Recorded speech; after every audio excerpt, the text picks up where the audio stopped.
Men Rahmanova Dildara G'ulamaliyevna, Uchqo'rg'on ayil hukumatining turg'uni bo'laman. Shu manimcha opoqsan o'tgan ekan deyman-da. Opoqsa oldin shozmoz kurashib, to'ylarda, uyoq-buyoqlarda kurashib yurganida Men mestallarni biroz o'ylanib yemek qilamiz, biroq Xudoga shukr. Qirg'izim deb yuragi soqqanligini bayqab kelamda. Söz berib ketadilik, xudo xolasa, ushul olimpiadaga qatnashishga, xudo xolasa. Topta alып turib, voleyboldu. Площадканың ортасынан ыргытканда, очкога таш деп түшкөндө, берки балдар, эркек балдар карап туруп, алги неме болгондо, алги таң калганбыз. Азыр сиз 3 спорттун түрү боюнча эл аралык даражадагы чеберсиз, Эми ошондо дагы 4-сүн кошуп атасызбы? Xudo xolasa 4-sini. Sizge оор болуп кетпейби?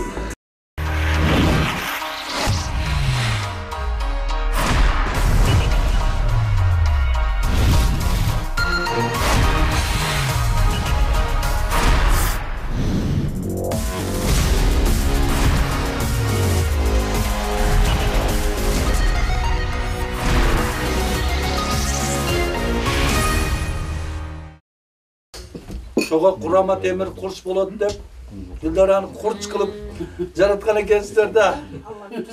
Tartudu hem da. Көрсө. Саламатсыздар урматтуу телекөрүүчүлөр. Биз турган жер Баткен облусуна караштуу Кадамжай районунун Учкоргон айылы. Бул жер ушул бүгүнкү биздин каарманыбыз Дилдора айымдын жашаган көчөсү. Дилдора айым спорт тармагына гана эмгек сиңирбестен ушул эки элдин достугундагы бекемдеп жатат десек болот. Эгерде сиздер үчүн кызык болсо, бизден алыстабай көрсөтүүнүн аягына чейин көрсөңүздөр болот. Андыктан бизден алыстабаңыздар.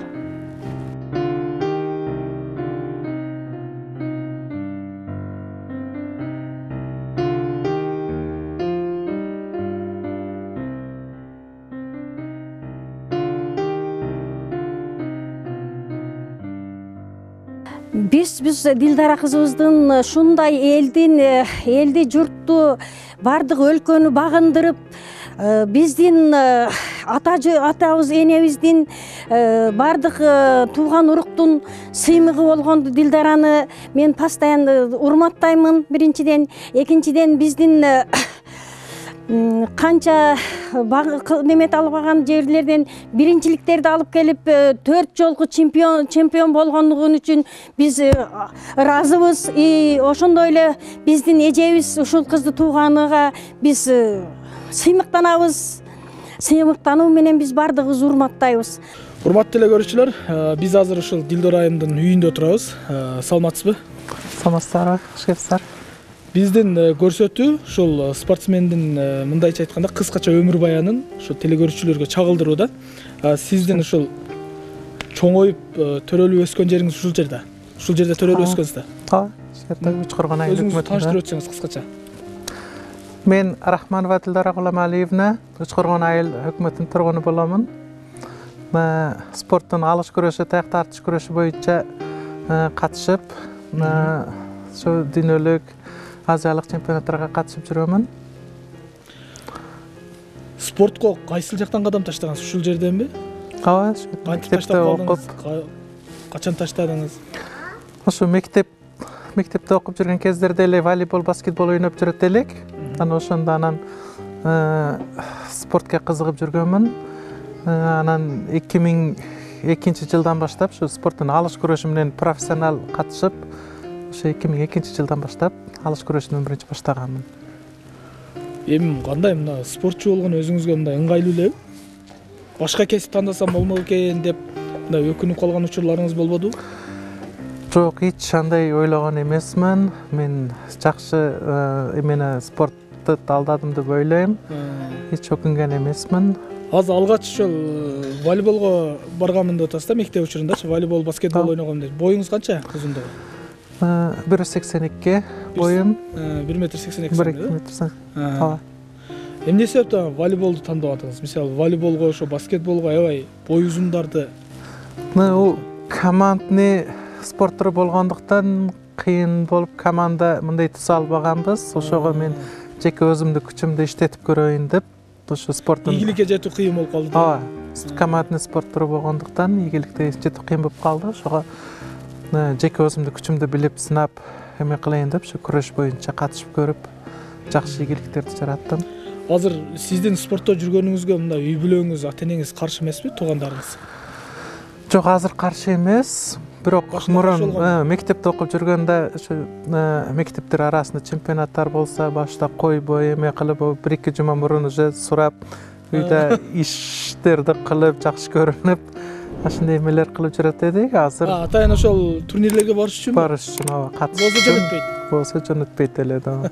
Азыр уже мен кетип атам деп дуба берип койгула деп. Эми ийгиликтер жаралгандан кийин колдоп калды да, сизди ишенип калды да сизге. Ошондой болду азыр. Анда эмесе ошо сиздин буга чейинки мындай жетишкен ийгиликтериңизге мындай сүңгүп көрсөк, кандай дейсиз? Макул, үйгө кириңиздер.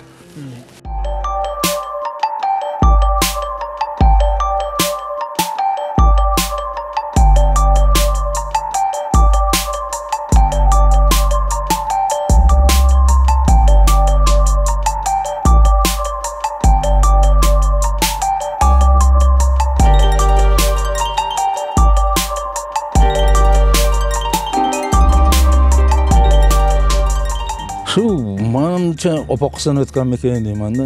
Opaksa oldun şozmos kuraşıp, toylarda, uyakbağlarda kuraşıp yürgene de oşandan öttü meken deyman da. Şunca yıldan beri borup şu sport bilen şugullanıp geliyaptı. Bunga hiç karşılığı yok. Uyda ham, hammasi ham şu karşılığı yok bularga. Şu endi işi şu ekan, o'zi şu sportga o'qidim. Şu qancha joylarga borib turib, mana yaxshi joylarda olib kelyapti. Endi bundan keyin ham shu harakat qilib, shu Qirg'izistonda bayrog'ini ko'tarib, el yurt ichida yaxshi bo'lsa, yana yaxshi-da. Endi faqat hozir yana o'qish bilan birgalikdan shu o'zimiz bolalar bilan shug'ullanyapti. Endi shu bolalarda yaxshi o'rgatib, bir o'sha bolalardan yaxshi bir sportchi chiqarsa, ana u unga ham yaxshi, bolalarga ham yaxshi. Qayerga borsa, yo'qlamaymiz, borib kelgan, yaxshi borib kelgan, bir harakat qilgan joylar qilasiz. Dildor айым, мына сиздин жетишкен ийгиликтериңизди көрүп турабыз. Бул жакта дагы тизгенден ашып калган толтура турат. Бардыгын бул жерде телекөрүүчүлөргө тааныштырып, биз убактыбыз чектелүү, биз үлгүрбөйбүз. Сиз ушул жерде өзүңүздүн эсте калган, мисалы баягы эңсеп көксөп жүрүп жеткен бир ийгиликтериңиз бар да. Ошол ийгиликтериңиздерден биз бир айтып берсеңиз, бир жүрөгүңүзгө абдан жакын же эсиңизде калган. Мен 2016 мына көчмөндөр оюну жана дүйнө чемпионаты болгон алыш күрөшү боюнча.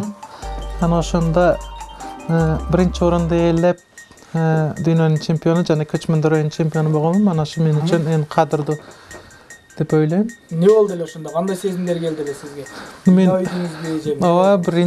биринчи жолу дүйнө чемпиону болгонмун. Анан мен өзүм күткөн эместим. Биякта ыраса күчтүү кыздар келген. Алыш күрөшү боюнча болгон. Ошого мен өзү күткөн эместим. Күчтүү спортчулар дүйнөдө ыраса күчтүү кыздар келген. Тараздан өткөндө көрүп мен мест ала аламбы деп ыраса ойлонуп эме кылганбыз. Бирок Кудайга шүгүр, Аллахтын буйругу экен. Биринчи местен алып, Кыргызстаныбыз желегин желбиреткенмин. Ушул медалды алып келдиңиз да. Алып келгенде мына туугандарыңыз, досторуңуз кандай кабыл алды? Учкурган айыл өкмөтү, жергиликтүү депутаттар, тууган урук, досторум бардыгы ошо Баткендан тосуп алышып, жакшы күтүп алышты. Андан кийин муну Полшада таяк тартыш боюнча дүйнө кубогу болуп өттү. Ana ошондо дагы биринчи местени алдым. Мында бутумдан травмам бар эди. Ошондо 2 ай болду, операция болуп чыккан эдим. Бирок катышайбы, катышпайбы деп эме кылдым. Бирок катыша берейин деп катышып, ошондо операция болгонун 2 ай болуп, дагы ошо дүйнө кубогунда катышып, биринчи местени алып келгенмин. Ушу эсте каларлуу, бул медаль дагы эсте каларлуу болду. Бул да биринчи орун турбайбы, э? Ооба, биринчи орун. Андан кийин муну кубогу, муну биринчи орунда, муну кубог. Ушул экөө бир эле. Экөө бир эле. Бул кайсы жак? Таяк тартыш боюнча экен, бул? Бул дагы таяк тартыш боюнча. Бул Москвада болуп өткөн дүйнө кубогунда 2017-жылы экен. Ana şunda mындай экинчи месттен алганмын. Россиялык кызга жеңилип калганмын, ошондо экинчи месте Не себеп болуп калган. болду жеңилип калганыңызга? Өзүңүз кандай чечим чыгардыңыз? Себеп машыгуум азыраак болду деп ойлойм ошондо. Анан неме бул 2017 болса, мына мыякта ошо 2019-жыл ошо кызды Россияга жеңилип калган кызымды, мына ошо кызды финалда дагы жеңип, алтын медалды алганмын. 2 жылдан кийин утупсуз да? Ооба, 2 жылдан кийин ошо кызды утканмын.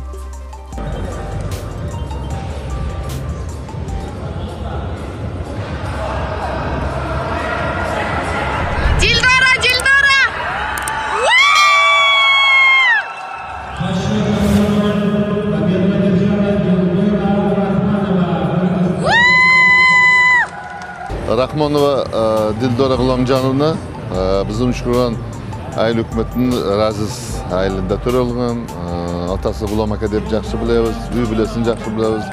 Emgakchil uyda to'ralib turib, mana o'zi qiziqchiligi bilan mana bizim ayilda Uchqo'rg'on ayilini, rayonimizni Qadamjoy rayon Batken oblusi dunyoga jelagini ko'tarib tanitgan qizlarimizdan. Undan sirtqari bizim Dildora G'ulomjonovna Uchqo'rg'on ayil kengashining deputati bo'lib, el o'zi saylagan. Ошол спортсменден сырткары элдиги аялдардын ичидеги абройу жакшы, жаш мундарга тарбия бериш боюнча көп иштерди жүргүзүп, республикалык, чет элдик ошо спартакиада башкаларына биз ар дайым каражат табып беребиз.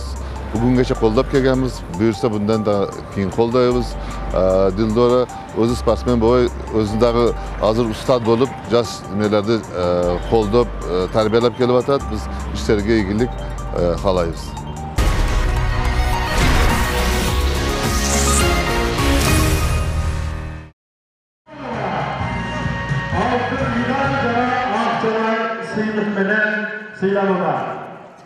Dildora Rahmanova, Batken Avuz спорттук клубу.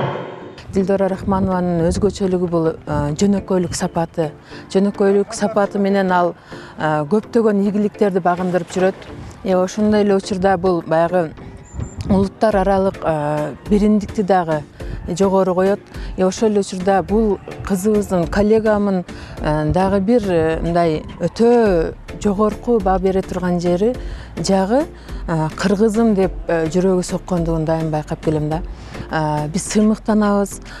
Бир эле Баткен жери менен эмес, бул Кыргызстандын желегин желбиретип жүргөндүгү үчүн биз баарыбыз сыймыктанып, дайыма көптөгөн жакшы сапаттары менен биз коллегалар дагы үлгү ала алабыз да. Себеби өтө сабырдуу, жөнөкөй, так, ишине тактыгы, ошол эле учурда мына өзү окутуп аткан дине тарбия сабагындагы бир өзгөчө патриоттук сезим менен өткөндүгү биздин студенттерге дагы аябай чоң таасир этет да.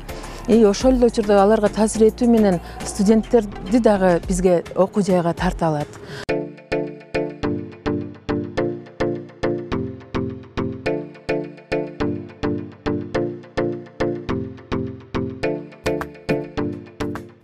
Урматтуу теле көрүүчүлөр, бул биз турган жер ошол Дилдора айымдын күнүмдүк ошол машыгуу өткөргөн спорт залы экен.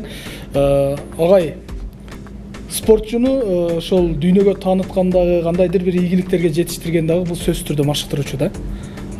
Бул Дилдора айым сизге качан келген? Dildora айым мага уже мына 14 жылдан бери ушул кыз менен ошо спортко барган күнүбүздөн баштап ушул күнгө чейин 14 жыл болуптур. Dildora азыркыга чейин ушул спорттун 3 түрү боюнча эл аралык даражадагы спорттун чебери. Кайсы спорттун? Таяк тартуу, барбан апаясак дейт, ошол күрөштөн. Анан кийин арм рестлинг дейт, баягы кол күрөштөн спорттун чебери, эл аралык даражадагы. Анан Азиянын, анан Европанын көп жолку чемпиону, анан дүйнөнүн 4 жолку чемпиону. Бул кыз ошол өзү спортко киргенден баштап өзүнүн өзгөчөлүгүнө бир баягы кайтарылгыс күчү менен өзгөчө бир башкача кыз эле. Бунун ошо спорт играсынан баштап мен ушул мезгилге чейин ушул алып жүрөм бул кызды. Спортко болгон жакындыгын мен көрүп алып туруп, ушул өзүнүн личный баягы баягы единоборство дейбизби, ошол жагынан бул өзүнүн кайтарылгыс бул таланты бар, күчү өтө көп. Ошондон жеке спорттун түрү боюнча буну машыктырып, бирге машыктырып келе жатабыз да. Олимпиадалык түрлөрү боюнча азыр биз машыгуудабыз тынымсыздан.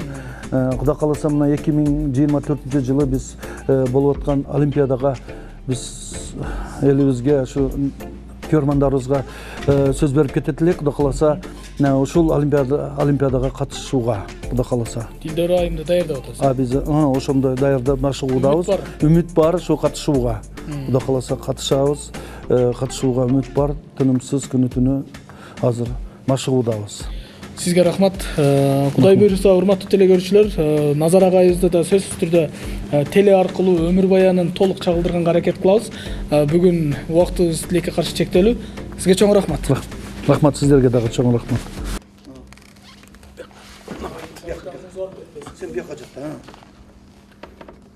шып етіп өтіп кетсін келді, шып етіп өтіп. Жақсы теп, чоққа мұңа тағылтпа, көп қысқа, сондай, бияқа өтіп. Жақсы, алдырдың болды.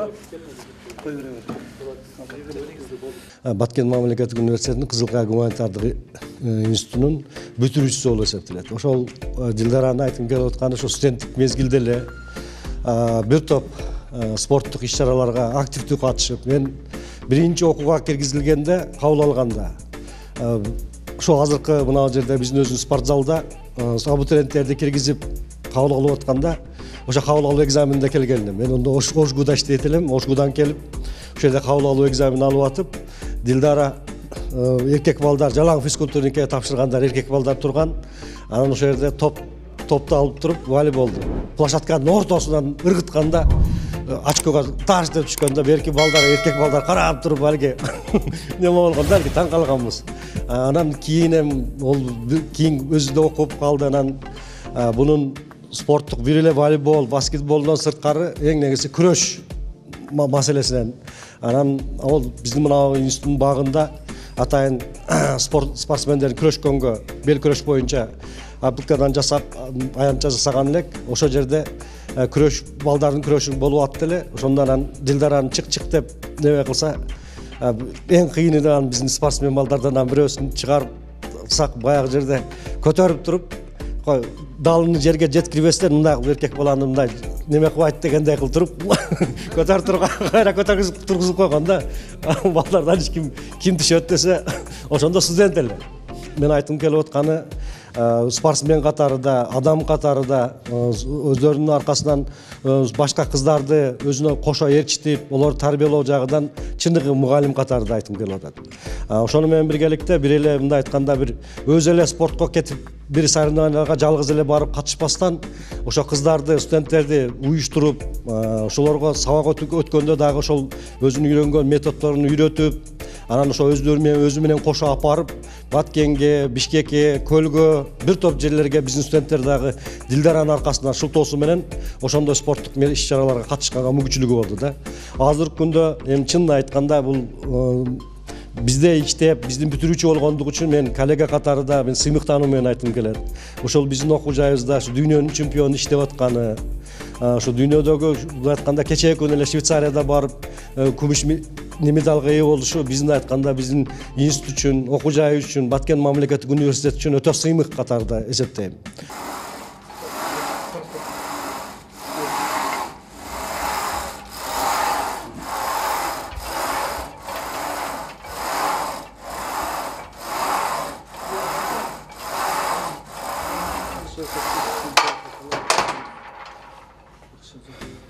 Дилдор айым, мына сиздин ийгиликтериңизди мындай толугу менен чагылдыра албадык да телекөрүүчүлөргөчү. Сиз ошол көптөгөн бир чемпионаттарды жеңипсиз, утупсуз. Аны агайыңыз дагы айтып өттү, өзүбүз дагы көрдүк. Эми ушул спортко келгенден тартып эмне таптыңыз? Спортко аралашкандан тартып сиз өзүңүз үчүн эмне таап алдыңыз? Ошо медальдардан башка сырткары. Спортко келип мен мына эл таанып калды, бүтүн көпчүлүк тааныйт, мына спортсмен кызыбыз, балбан кызыбыз деп Bütün bardıq жерде урматташып эме кылат. Спортқа келип дагы муну ден соолук жөнүндө сак болуп, жакшы эртемден тургондо дагы эртемденки физзарядкаларды бачарып, күнү менен жакшы сергек болуп жүрөбүз. Спорт сиз үчүн эмне?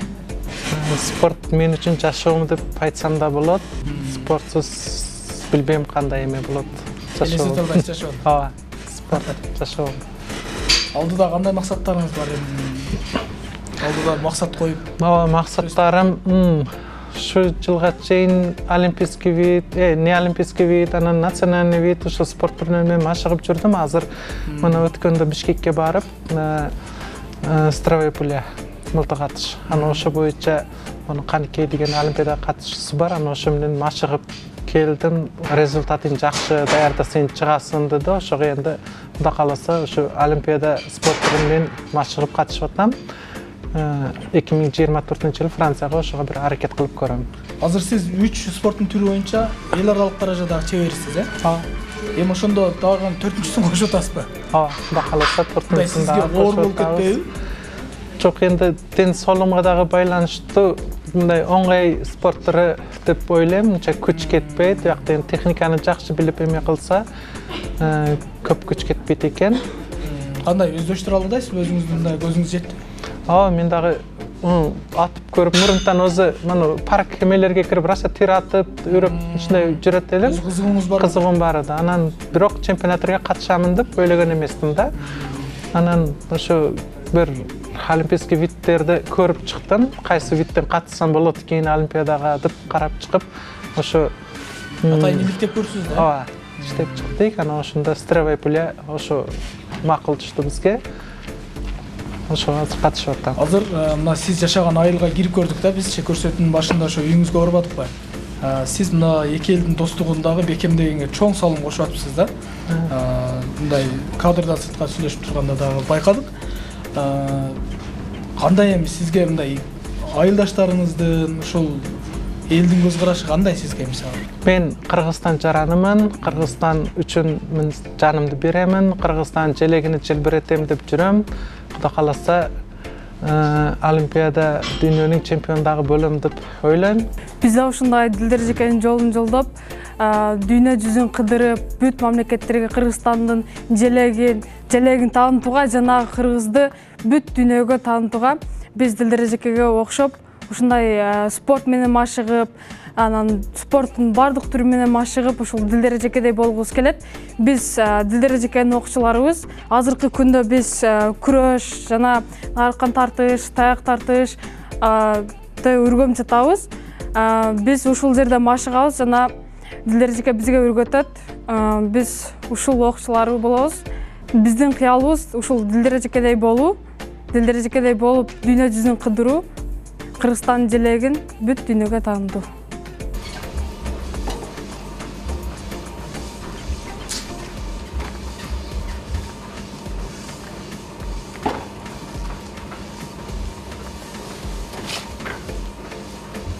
Бул акыркы суроом болсун.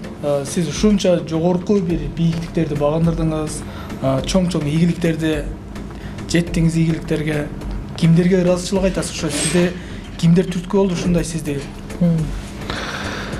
Биринчиден, бул мен жашоомдо мындай спортко катышым, бул Аллахымдын буйругу деп ойлойм. Мен ушу даражага жеткеним бардык Аллахымга тийиштүү деп ойлойм. Ата-энемдин дуалары менен, тренеримдин аракети менен, Учкургон айыл өкмөтүнүн башчысы Ахмат аке колдоосу менен, анан Баткен мамлекеттик университетинин ректору Гыязов Айдар агайды колдоосу менен ушундай даражаларга жетиштим деп ойлойм.